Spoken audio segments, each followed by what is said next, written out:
মনে রাখবেন একটা কথা, জীবনে যার উপকার করবেন সে আপনার ক্ষতি করবে, এটা স্বাভাবিক। মেনে নিয়ে উপকার করতে হবে, ক্ষতি করবে বলে উপকার করবেন না এ কথা নয়। কিভাবে আল্লাহর কাছে প্রার্থনা করে সারা তাকে বাঁচাচ্ছে, আর শেষে বলছে যে শয়তান। এ যখন শয়তান তখন তার ক্ষতি করা তার কাছে স্বাভাবিক ব্যাপার। যে আপনার উপকার করেছে, যখন আপনি দেখবেন যে ও আমাকে ভালো লাগে না, তখন তার উল্টা আপনি যাবেন, এটা স্বাভাবিক, এটা দুনিয়ার একটা স্বাভাবিক ব্যাপার। সম্মানিত মসজিদের মুসল্লি, মানুষ আপনার ক্ষতি করবে এটা বিশ্বাস করেই মানুষের উপকার করতে হবে, এই কথাই ঠিক। সম্মানিত মসজিদের মুসল্লি, আমরা আলোচনার শেষের দিকে চলে আসলাম। আপনার জানা আছে হাজার হাজার বছর আগেকার কাহিনী, এখানে আজকের জন্য সংক্ষিপ্ত করে হাজার হাজার বছর আগেকার কাহিনী। একটা লোক একটা লোকের কাছে 1000 টাকা সব কর্জ চেয়েছিল। তখন যে কর্জ দিবে সে বলছে, তুমি একটা কাজ করো, একজন জিম্মেদার নিয়ে আসো, যে তুমি যদি না দিতে পারো সে দিবে। তখন কর্জ গ্রহীতা বলছে, আল্লাহ জামিন, আল্লাহ জিম্মেদার, আমি এখন কোথায় জিম্মেদার খুঁজতে যাব, আল্লাহ জিম্মেদার। তখন বলছে, আরো 1000 টাকা তুমি নিতে চাচ্ছ, তো সাক্ষী নিয়ে আসো।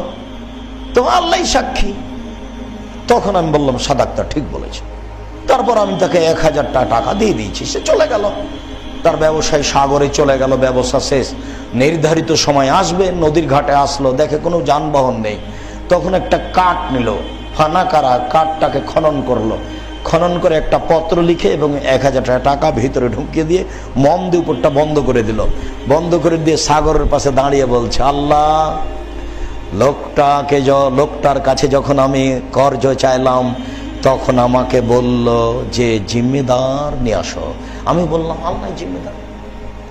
লোকটা আমার কাছে সাক্ষী চাইলো, আমি বললাম, আল্লাহ সাক্ষী। তখন সে মেনে নিয়েছে। তাহলে তোমাকে সাক্ষী করে, তোমাকে জিম্মেদার করে 1000 টাকা আমি নিয়েছি তার কাছে।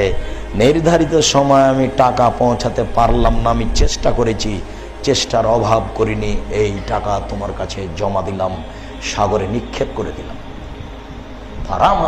বাহারে, সাগরে কাঠটা ফেলে দিল, চলে গেল, কাঠ ভেসে চলে গেছে সেই ঘাটে। আল্লাহর আদেশ, আল্লাহ ভরসা আপনাকে দেখাচ্ছে, আদেশ বুখারী মুসলিম।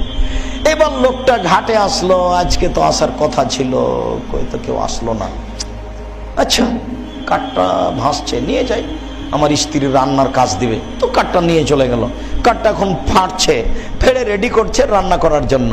আরে কাঠটা যখন ফাটতেই দেখা যাচ্ছে একটা পত্র আর টাকা। পত্র পড়ে দেখছে সে লোকের টাকা। বাস, যা হওয়ার হয়ে গেল। অনেকদিন পরে ওই লোকটা এসে বলছে, আপনাকে টাকা দিতে এসেছি। না না না না, আপনার টাকা তো পেয়েছি, আপনি তো টাকা পাঠিয়ে